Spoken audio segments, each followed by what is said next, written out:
ഉറക്കനെ പറയും. അഭിനയിച്ചിട്ടുള്ളൂ. അതെ, ആ പിക്ചറ് ഇന്ന് ടോപ്പായില്ലേ? ആ പിക്ചറിന്റെ പേരെന്താണ്? ബ്രഹ്മയുഗം. ഇന്ന് ഏറ്റവും പ്രശസ്തമായ ഒരു പിക്ചറാണത്. മമ്മൂട്ടി സാർ എന്താ, മമ്മൂട്ടി സാറിന് ആ പിക്ചറിൽ എന്താ മമ്മൂട്ടി സാറിന് ചെയ്യുന്നത്?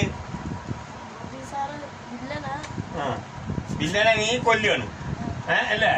ആ രംഗാണ് വേണ്ടത്. മമ്മൂട്ടി സാർ പേരിലുണ്ട്, അഗേസിന്റെ പേരിലുണ്ട്. രണ്ടാളും ഒന്നും ആയിട്ടില്ല കേട്ടോ. പിന്നെ വേറെ എന്തൊക്കെയാണ് ഡാൻസും കാര്യമൊക്കെ അങ്ങനെയൊക്കെ ഉണ്ട്? ഡാൻസ് പഠിപ്പിക്കുന്ന മാസ്റ്ററൊക്കെ എങ്ങനെയാണ്? മാസ്റ്റർ പേരെന്താണ്? രാജേഷ് മാസ്റ്റർ അല്ലേ? അപ്പൊ അതൊക്കെ ഉഷാറായിട്ട് വരുന്നില്ലേ? അപ്പൊ ഇനി എന്തൊക്കെ ആകാനാണ് എനിക്ക് താല്പര്യം?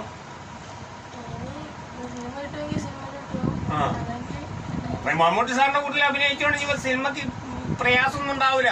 എല്ലാരും വിളിക്കൽ തുടങ്ങും, എല്ലാരും വിളിക്കാൻ തുടങ്ങും കേട്ടോ. പിന്നെ അതിലൊന്നും ബേജാറാണ്ട. മാത്രം ഒന്ന് ഈ സൈലന്റ് വിട്ടിട്ട് നല്ലൊരു ഉഷാറായിട്ടൊരു കുട്ടി ടക്ക് ടക്ക് സംസാരിക്കുന്ന മേഖലയിൽ വരുമ്പോഴാണ് സിനിമക്കാർ ഇതിനെ കുത്തി വലിച്ചു കൊണ്ടുപോകും തന്നെ. പിന്നെ അത്യാവശ്യം ഭക്ഷണമൊക്കെ കഴിക്കട്ടോ. ഇങ്ങനെ ശരീരം എങ്ങനെ വേണമെന്ന് അറിഞ്ഞുകൊണ്ട് നിൽക്കരുത്.